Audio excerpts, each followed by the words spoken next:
تو میرے نبی نے یہ معاشرہ قائم کیا تھا کہ جنت میں آگے بڑھنا ہے۔ غریب لوگ آ رہے ہیں، یا رسول اللہ ذہب اہل الدثور بالدرجات العلی والنعیم المقیم، یا رسول اللہ یہ پیسے والے بہت آگے نکل گئے، ہم بہت پیچھے رہ گئے۔ آپ نے فرمایا وہ کیسے؟ وہ روزے رکھتے ہیں، ہم بھی رکھتے ہیں، وہ نماز پڑھتے ہیں، ہم بھی پڑھتے ہیں، یتصدقون ولا نتصدق، وہ اللہ کے نام پہ خرچ کرتے ہیں، ہمارے پاس پیسے کوئی نہیں، ہم کیا خرچ کریں؟ تو آپ نے فرمایا میں ایک عمل بتاتا ہوں، تم وہ کرو، تم ان سے آگے ہو جاؤ گے۔ اور وہ مالدار بھی اسی ذہن کے تھے، تو بات تو پھیل گئی، انہوں نے بھی شروع کر دیا، تو مقدمہ پھر آ گیا، مدعی آ گئے، یا رسول اللہ یہ تو انہوں نے بھی پڑھنا شروع کر دیا۔ تو آپ نے کہا پھر یہ تو میرے اللہ کا فضل ہے، میں کیسے روک سکتا ہوں؟ یہ نفسیات تھی اس معاشرے کی کہ ایک دوسرے سے جنت میں آگے بڑھنا ہے۔ تو میرے بھائی بہنوں، رمضان کا مہینہ ہے، تو آپ سب کی خدمت میں گزارش ہے دل کھول کے دیں، سارے فلاحی کام چندے سے ہی چلتے ہیں۔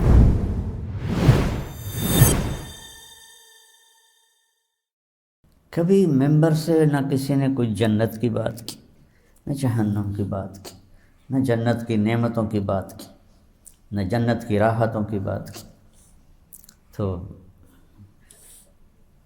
لوگوں کو پتہ ہی کوئی نہیں۔ جنت ایک باغ ہے۔ وہ جب اللہ نے مجھ سے کہلوانا شروع کیا 1981 میں، جب میرا سال ختم ہو رہا تھا، تو مجھے اللہ نے ہادی الارواح الی بلاد الافراح کتاب دلا دی۔ وہ جب میں نے پڑھنا شروع کی تو میں تو پاگل ہو گیا، اور میں نے پھر اس کو بولنا شروع کیا۔ تو میرے نبی نے یہ معاشرہ قائم کیا تھا کہ جنت میں آگے بڑھنا ہے۔ غریب لوگ آ رہے ہیں، یا رسول اللہ ذہب اہل الدثور بالدرجات العلی والنعیم المقیم۔ اب ذرا مقدمہ دیکھو، عدالت میں آیا، یا رسول اللہ یہ پیسے والے بہت آگے نکل گئے، ہم بہت پیچھے رہ گئے۔ آپ نے فرمایا وہ کیسے؟ کہ یصومون کما نصوم یصلون کما نصلی، وہ روزے رکھتے ہیں، ہم بھی رکھتے ہیں، وہ نماز پڑھتے ہیں، ہم بھی پڑھتے ہیں، یتصدقون ولا نتصدق، وہ اللہ کے نام پہ خرچ کرتے ہیں، ہمارے پاس پیسے کوئی نہیں، ہم کیا خرچ کریں؟ تو آپ نے فرمایا میں ایک عمل بتاتا ہوں، تم وہ کرو، تم ان سے آگے ہو جاؤ گے، کہ ہر فرض نماز کے بعد 33 دفعہ سبحان اللہ، 33 دفعہ الحمدللہ، 34 دفعہ اللہ اکبر، یہ پڑھ لیا کرو، تم ان سے آگے نکل جاؤ گے۔ وہ بڑے خوش ہو گئے، اور وہ مالدار بھی اسی ذہن کے تھے، تو بات تو پھیل گئی، انہوں نے بھی شروع کر دیا، تو مقدمہ پھر آ گیا، مدعی آ گئے، یا رسول اللہ یہ تو انہوں نے بھی پڑھنا شروع کر دیا۔ تو آپ نے کہا پھر یہ تو میرے اللہ کا فضل ہے، میں کیسے روک سکتا ہوں؟ یہ نفسیات تھی اس معاشرے کی کہ ایک دوسرے سے جنت میں آگے بڑھنا ہے۔ ابو بکر، حضرت عمر ہمیشہ کوشش کرتے ابو بکر سے آگے نکل جاؤ، ابو بکر سے آگے نکل جاؤ۔ ایک بڑھیا دیکھی، کہنے کہ اس کا نابینا تھی، کہا اس کی میں خدمت کروں گا، یہ ابو بکر کو تو پتہ بھی نہیں ہوگا، وہ تو خلیفہ ہے۔ فجر کے بعد گئے تو اس کے صحن میں جھاڑو دیا ہوا، گھڑے میں پانی بھرا ہوا، بستر صاف ستھرا، بیت الخلاء صاف ستھرا ہے، یہ کون آ گیا؟ تو کہنے کہ کل میں نماز سے پہلے جاؤں گا۔ اگلے دن وہ نماز سے پہلے گئے، جب دروازے پر پہنچے تو ابو بکر وہاں سے باہر نکل رہے تھے اور عمر وہاں پہنچ رہے تھے۔ تو عمر کہنے لگے ابو بکر یار تجھ سے میں آگے نہیں نکل سکتا۔ یہ میدان تھا، جیسے ادھر کرسی کی دوڑ، مال کی دوڑ، فیکٹریوں کی دوڑ، دولت کی دوڑ، شہرت کی دوڑ، عزت کی دوڑ، اس سے ہٹ کر ان کو جنت کی دوڑ پہ لگا دیا تھا۔ تبوک کا موقع آیا تو حضرت عمر رضی اللہ عنہ کہنے لگے انشاءاللہ ابو بکر سے ضرور جیتوں گا، وہ غریب ہے، میں مالدار ہوں۔ تو انہوں نے اپنے مال کو آدھا کیا اور لے کر آئے۔ ابو بکر صدیق اپنا سارا مال لے کر آئے۔ جب دونوں گٹھڑیاں رکھی گئیں تو سمجھو عمر رضی اللہ عنہ کی اتنی بڑی تھی، ابو بکر رضی اللہ عنہ کی اتنی سی تھی۔ تو اس موقع کا سوال یہ ہے کہ عمر کتنا لائے ہو؟ لوگ ہمیں چندہ دیتے ہیں تو کہتے ہیں جی میں 1 ملین بھیج رہا ہوں اور یہ اس کی سلپ ہے۔ ہم بھی پوچھتے ہیں کہ جی آپ نے کتنے بھیجے ہیں، اگر کچھ ہمیں وہ پتہ نہ چل رہا تو ہم کہتے ہیں جی آپ نے کتنے پیسے بھیجے ہیں۔ کیا ہم یہ پوچھ سکتے ہیں کہ یہ جو آپ نے 10 لاکھ بھیجا ہے اس کے بعد آپ کے بینک میں اور کتنا پڑا ہوا ہے؟ پوچھ سکتے ہیں کہ یہ سوال بنتا ہی نہیں کہ اور پیچھے کتنے پڑے ہیں۔ تو میں قربان جاؤں اللہ رسول کے اختیار پر، محبت پر۔ اب آپ نے پوچھنا تھا عمر کتنا لائے ہو تو ابوبکر ہار گئے تھے، ابوبکر کتنا لائے ہو تو ابوبکر ہار گئے تھے۔ میرے نبی نے سوال بدل دیا، عمر پیچھے کیا چھوڑ کے آئے ہو؟ حضرت عمر جیسے ایسے کھڑے تھے بڑا تن کے، یا یہ سنا کہ پیچھے کیا چھوڑا تو دھڑل گلا بھائی ابوبکر جیت گیا۔ تو انہوں نے بڑے ماٹھے لہجے میں کہا جی آدھا چھوڑ کے آیا ہوں، آدھا لے کے آیا ہوں۔ ابوبکر ما ترکت لأہلک، تو کتنا چھوڑ کے آیا ہے؟ کہ جی میں تو اللہ اس کے رسول کو چھوڑ کے آیا ہوں، باقی سارا کچھ لے کے آ گیا۔ تو حضرت عمر کہنے لگے یار ابوبکر میں نہیں آگے نکل سکتا۔ یہ ایک ماحول بنایا تھا، یہ مانگو اللہ سے کہ تمہاری دوڑ آخرت کی لگ جائے، کیونکہ ہر طرف زوال ہے۔ جس کا تھوڑا سا نام بن جاتا ہے وہ چودھری بننے کے لیے پتہ نہیں کتنوں کو رگڑا دے دیتا ہے، چاہے دین میں چاہے دنیا میں۔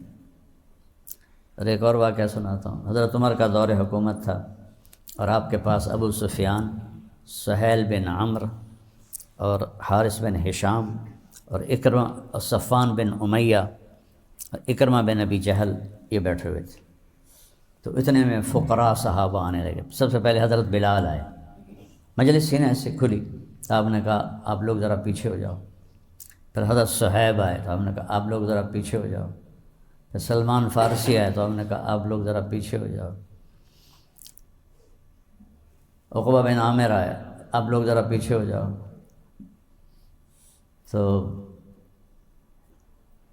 ایسے ہی فقیر صحابہ آتے رہے اور آپ ان کو پیچھے ہٹاتے رہے سرداروں، یہاں تک کہ وہ دروازے میں پڑے جوتوں میں جا بیٹھے، ذرا آپ پیچھے ہو جاؤ، ذرا آپ پیچھے ہو جاؤ، ذرا آپ پیچھے ہو جاؤ۔ جب مجلس ختم ہوئی تو ابو سفیان کہنے لگے یار یہ عمر نے ہمارے ساتھ کیا کیا ہے، نوکروں کو آگے بٹھایا اور سرداروں کو پیچھے بٹھایا، اس طرح ہمیں ذلیل کیا ہے۔ تو حارث بن ہشام فرمانے لگے سہیل بن عمرو کہ ابو سفیان یہ عمر کی غلطی نہیں، یہ ہماری غلطی ہے۔ ان غریب لوگوں نے اسلام پہ لبیک کہا ہم سے بہت پہلے اور ہم نے بہت دیر کر دی۔ یہ فتح مکہ کے مسلمان تھے سارے، تو ان کو اللہ نے آگے کیا ہے، عمر نے نہیں۔ اس کے ساتھ ہی وہ آپس میں کہنے لگے یار اگر آخرت میں بھی یہ ہو گیا پھر کیا ہوگا؟ اگر آخرت میں بھی ہمیں پیچھے اللہ نے کر دیا اور ان کو آگے کر دیا پھر کیا ہوگا؟ تو کہا چلو عمر سے بات کرتے ہیں۔ تو یہ سارا وفد حضرت عمر کے پاس آیا، کہا کہ جو تم نے کیا ہے ہم نے دیکھا ہے، تم نے ٹھیک کیا ہے۔ اب ہمارا ایک سوال ہے کہ دنیا میں تو ہم پیچھے رہ گئے، کوئی ایسا طریقہ بتاؤ کہ آخرت میں تم سے آگے نہیں تو تمہارے برابر تو ہو جائیں۔ یہ نفسیات آج یہ کوئی سوچتا ہے؟ حضرت عمر نے فرمایا جس راستے میں ان لوگوں نے قربانیاں دیں تم بھی دے دو تم ان کے برابر ہو جاؤ گے۔ اچھا بالکل ٹھیک۔ سب واپس آئے اور 400 قریش کے سردار، بڑے ٹھکن، جن ہماری سرائکی میں کہتے ہیں ٹھکن سردار، یعنی بڑے، وہ سب تیار ہوئے اور ملک شام میں اس وقت جہاد ہو رہا تھا، اس کی تیاری کر کے نکل پڑے۔ ان میں سب سے زیادہ مقبول تھے حارث بن ہشام، ابو جہل کے بھائی۔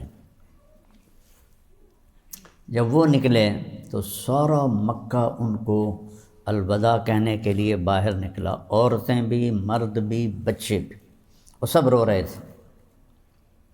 تو حضرت حارث کھڑے ہو گئے، کہنے لگے یا اہل مکہ واللہ ما ترکنا مکۃ رغبۃ عنہا ولا رغبۃ عنکم، اللہ کی قسم مکہ اس لیے نہیں چھوڑا کہ اس سے کوئی محبوب اور شہر ہے، اور تم لوگوں کو اس لیے نہیں چھوڑ رہا کہ تم سے زیادہ کوئی محبوب لوگ ہیں، لیکن ایک پکارنے والے نے پکارا جس کی آواز پر ہمارے غلام آگے بڑھ گئے، ہم پیچھے رہ گئے۔ اور واللہ لو ان جبال مکۃ تصیر ذہبا فانفقتها فی سبیل اللہ ما ادرکت مد شعیر انفقوا فی سبیل اللہ۔ میرے عزیزو، اگر سارا مکہ اور اس کے پہاڑ سونا بن جائیں اور میں سارے خرچ کر دوں اللہ کے راستے میں، تو ان لوگوں نے جو ایک مد جو، چند ایک آدھ کلو ہوگا، مد سا بڑا ہوتا ہے، مد چھوٹا ہوتا ہے، تو جو انہوں نے جو کا وہ ایک مد خرچ کیا تھا اللہ کے راستے میں اس کا اجر بھی حاصل نہیں کر سکتا۔ تو لہٰذا ہم نے سوچا ہے کہ ہم اپنی جانوں کا نذرانہ پیش کریں اور اپنے بھائیوں کے برابر ہو جائیں۔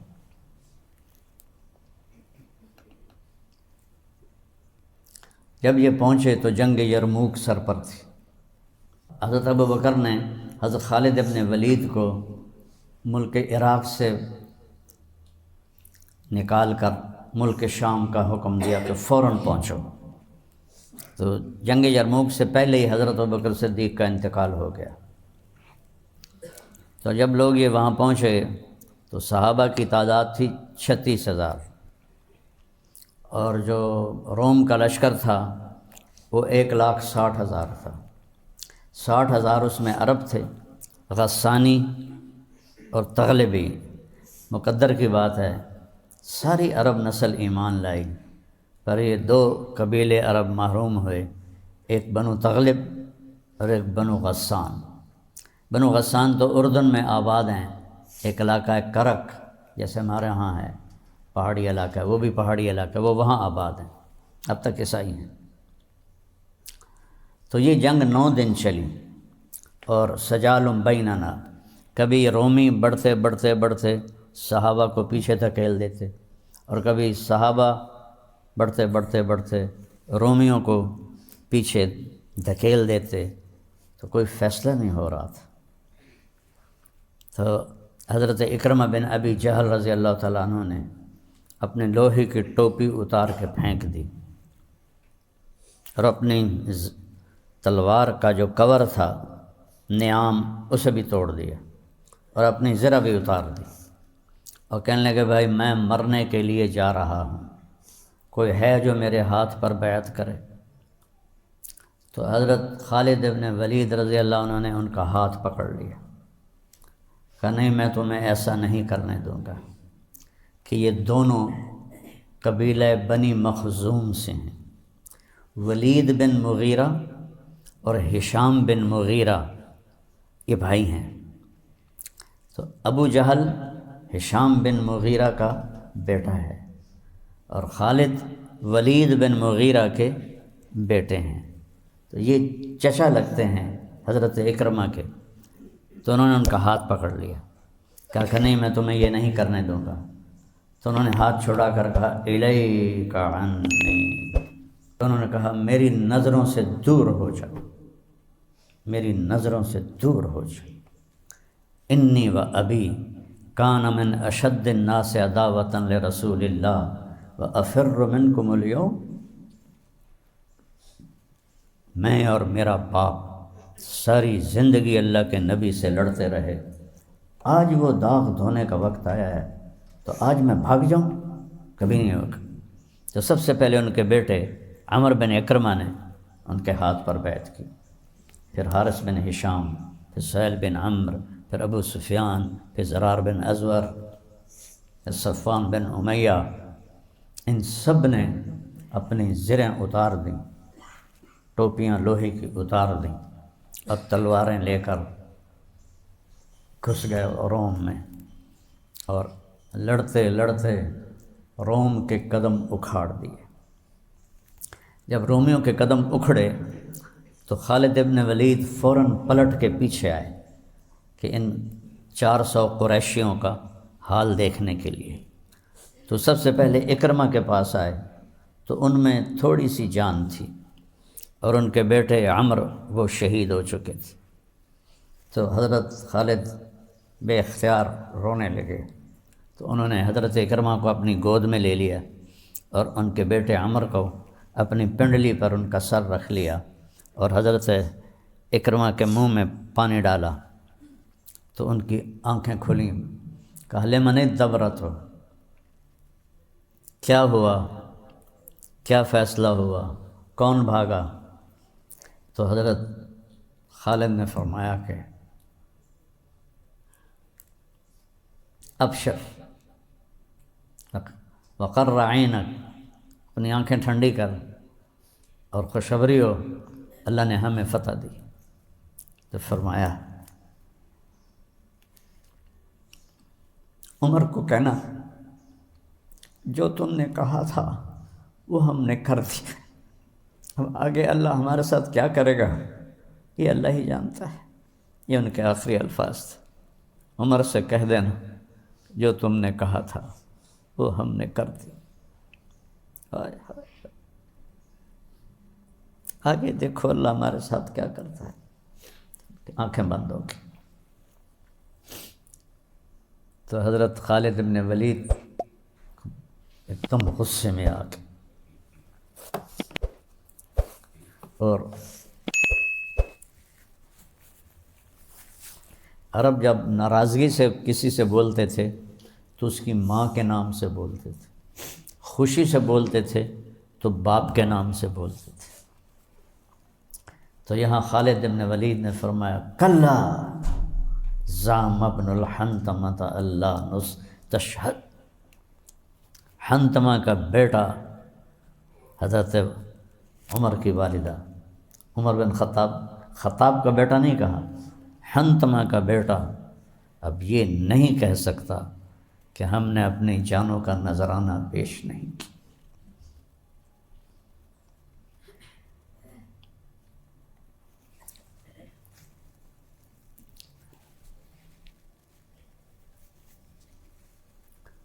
ان 400 میں سے اکثر شہید ہو گئے تھے، تھوڑے ہی بچے تھے۔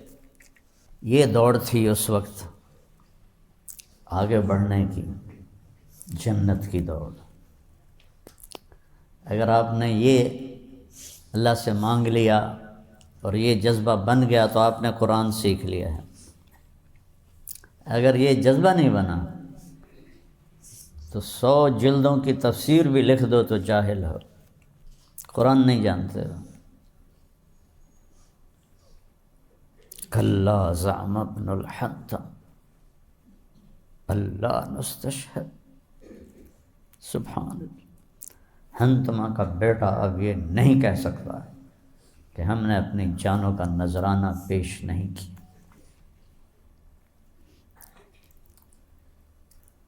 اپنی دوڑ آخرت بناؤ کہ میدان خالی ہے، کوئی رش نہیں، اس سڑک پر خالی پڑی ہوئی، ویران پڑی ہوئی، اس میں دوڑ لگاؤ۔ ساری دنیا دوڑ رہی ہے اس فانی دنیا کے پیچھے، رش ہے ٹریفک کا،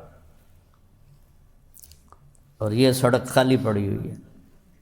الموت احلی عندنا من العسل، نحن بنو ضبۃ اصحاب الجمل، نحن بنو الموت اذ الموت نزلی۔ بنو ضبہ جنگ جمل میں کہہ رہے ہیں موت ہمیں شہد سے زیادہ میٹھی اور محبوب ہے۔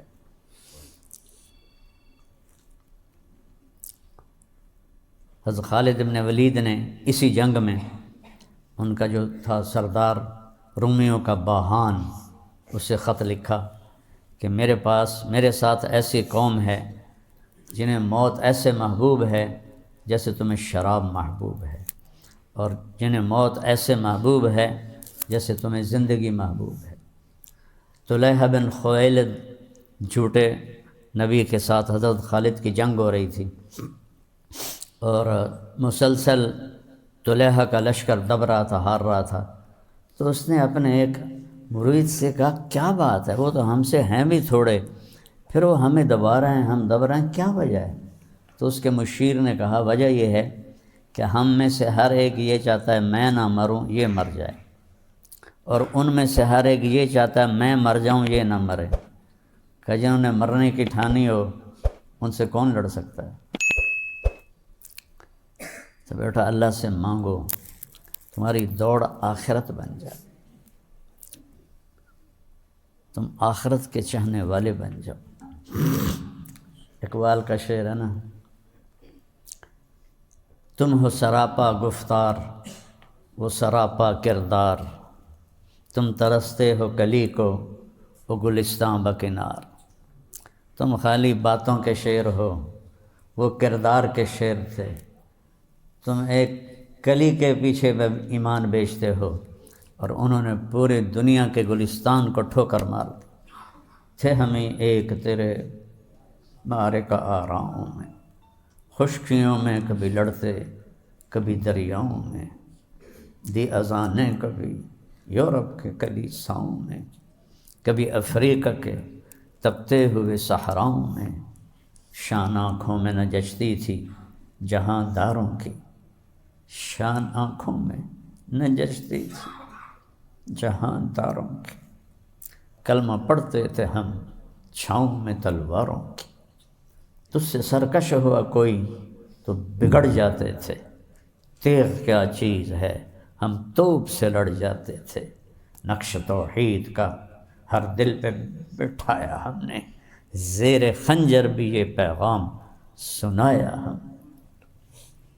واہ، کسی ماں نے اقبال جیسا نہیں جنا، نہ عربی میں، نہ اردو میں، نہ فارسی میں، نہ انگریزی تو ویسے ہی ادب کی زبان نہیں ہے۔ کیا کمال اس نے نقشہ کھینچا۔ دشت تو دشت ہیں دریا بھی نہ چھوڑے ہم نے، بحر ظلمات میں دوڑا دیے گھوڑے ہم۔ حضرت عقبہ بن نافع رضی اللہ عنہ کے واقعہ کی طرف اشارہ فرمایا۔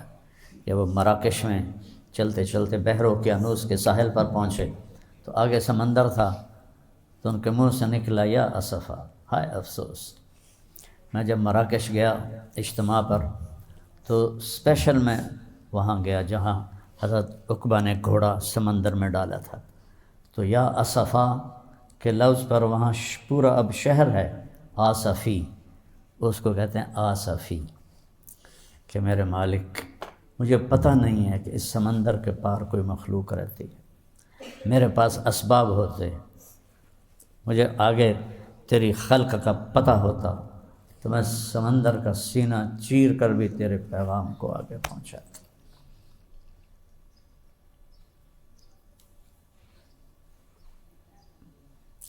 وہاں سے واپس ہوئے، پانی ختم ہو گیا،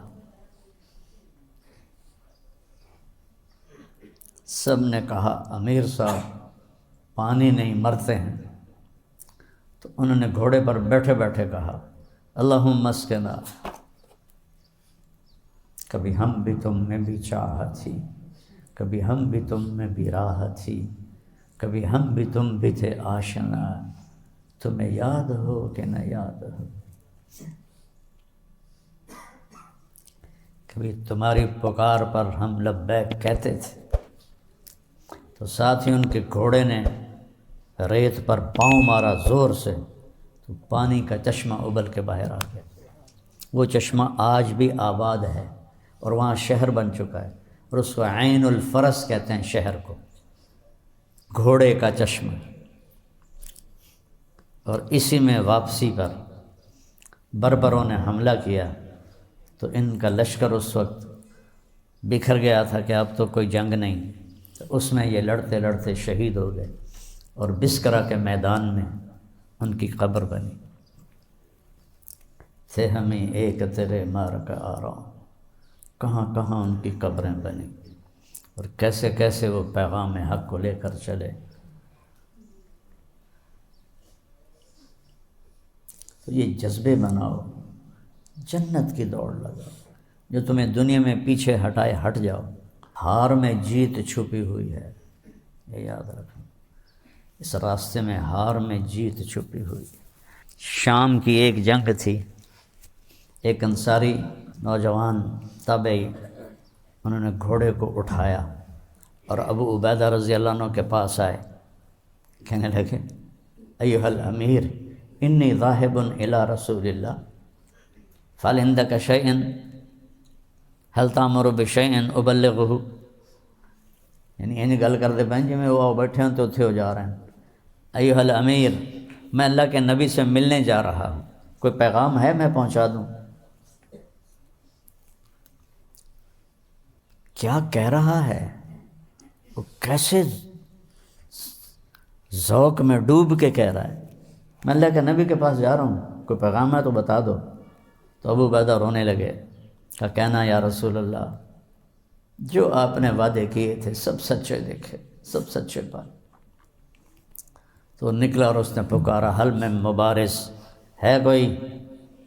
تو ایک رومی نکلا، اس نے اس کو قتل کر دیا۔ پھر انہوں نے پکارا ہے کوئی؟ دوسرا رومی نکلا، اسے بھی قتل کر دیا۔ تیسرا نکلا، اسے بھی قتل کر دیا۔ چوتھا نکلا، اسے بھی قتل کر دیا۔ ان پر زخم بھی لگتے جا رہے ہیں، پانچواں، چھٹا، سات، آٹھ، نو، 10 آدمی قتل کر دیے اور زخموں سے بوجھل ہو گئے۔ ابو عبیدہ نے کہا تجھے اللہ کا واسطہ دیتا ہوں واپس آ جائے، اے جوان تمہیں اللہ کا واسطہ دیتا ہوں واپس آ جا، تو نے اللہ اس کے رسول کو راضی کر دیا، لقد ارضیت اللہ ورسولہ وادیت حقہ، آ جا واپس آ جا۔ انہوں نے کہا نہیں میں ملنے جا رہا،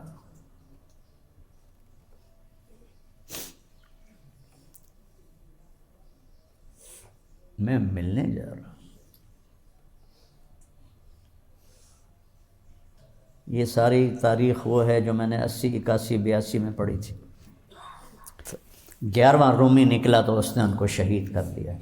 وہ تو زخموں سے بالکل ٹوٹے پڑے تھے، اور جب وہ گر رہے تھے تو مسکرا رہے تھے، کہہ کے لگا رہے تھے۔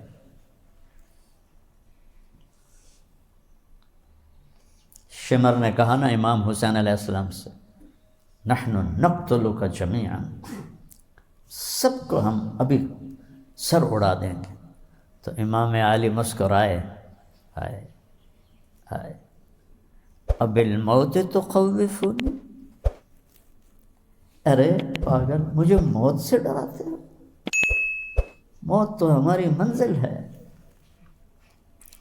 عاشق ہوں میں عشق کماں میں، دل رکھیں وانگ پہاڑاں ہو، سائے سائے بدیاں ہزار اولا میں۔ یہ تھوڑا سرائکی میں ہے تو شاید پورا سمجھ میں نہ آیا آپ لوگوں کو۔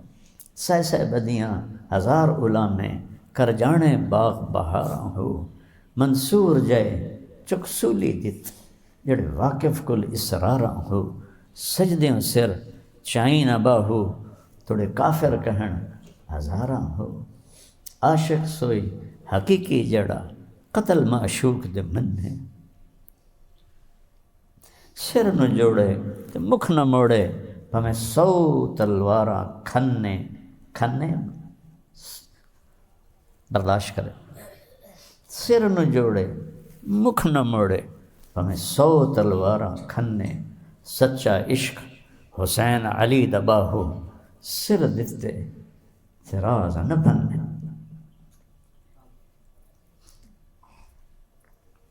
اللہ چاہتا تو اہل بیت کو بچا لیتا، کیا مشکل تھی۔ یہ لہو جو اس کے نام پہ گرتا ہے میرے نبی کے چمن کی آبی یاری کرتا ہے۔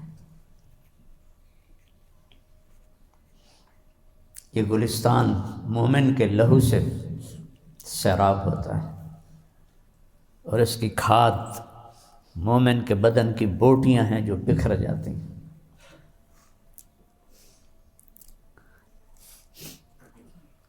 تم صرف الفاظ پڑھتے ہو، الفاظ تو ایک ریفرنس ہوتا ہے، ریفرنس مراد یہ ہے کہ الفاظ تو ایک علامت ہوتی ہے کہ بھائی یہ راستہ گرین ٹاؤن کو جا رہا ہے. جیسے تم لوگ یا میں نے یا جو بھی آج علم پڑھتا ہے وہ الفاظ پڑھتا ہے، حقائق جانتے ہی نہیں، اسے پتہ ہی کوئی نہیں. اپنے رب، اس کی آخرت، اس کا نبی، یہ ہماری منزل ہے، باقی راستے کی چیزیں.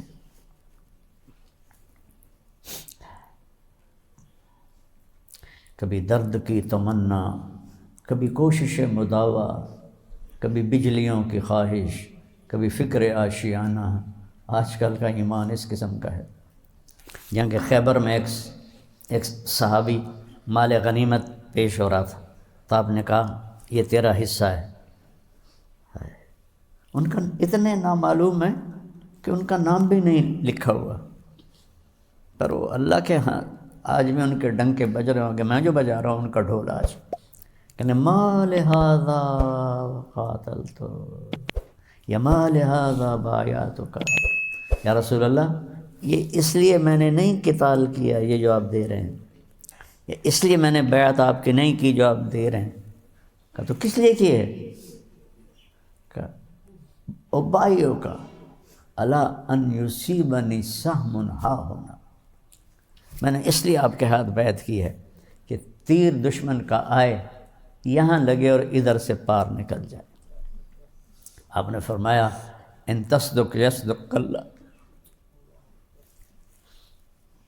اللہ کی قسم، اللہ سے شرم آتی، اللہ کے نبی سے شرم آتی. کیا منہ دکھائیں گے، کیسے کھڑے ہوں گے؟ آپ نے فرمایا اگر تو سچا ہے تو اللہ تجھے سچا کر کے دکھائے گا. اگلے دن جب شہداء کی لاشیں آئیں، تیر اس کے یہاں لگا ہوا تھا اور یہاں سے پار نکلا ہوا تھا. جنوں کے شہر میں سر بیچتے تھے مفت دیوانے. پتہ نہیں کہاں سے مجھے یاد آیا، کم از کم بھی 30 35 40 سال کے بعد. جنوں کے شہر میں سر بیچتے تھے مفت دیوانے، ادا کرنے یہی خوش رسم، ادا کرنے یہی خوش رسم ہم بازار میں آئے. جنوں کے شہر میں سر بیچتے تھے مفت دیوانے، ادا کرنے یہی خوش رسم ہم بازار میں آئے. سکندر خوش نہیں ہے لوٹ کر دولت زمانے کی، لٹا کر مال ہاتھوں سے قلندر رقص کرتے ہیں. یہ بھی کوئی 40 سال کے بعد یاد آیا. تو اللہ سے مانگا کرو بیٹا کہ اللہ مجھے آپ کو قرآن کا مزاج عطا فرمائے، تنافس جنت کا ہو، اللہ کی طلب کا ہو، جو ہمیں فائدہ بھی پہنچائے. ہم جائیں تو اللہ ہم سے راضی ہو. تو رمضان کا مہینہ ہے، میرے لیے بھی دعا کرو، اپنے لیے بھی دعا کرو، پوری امت کے لیے دعا کرو، پاکستان کے لیے دعا کرو، ہمارا ملک ہے. مولانا طارق جمیل فاؤنڈیشن، اور اس میں یہ بہت زبردست کام کر رہے ہیں، آرفنس کے لیے، ہیلتھ میں، ایجوکیشن میں، اور ہم سب کو مل کے اس فاؤنڈیشن کا ساتھ دینا ہے.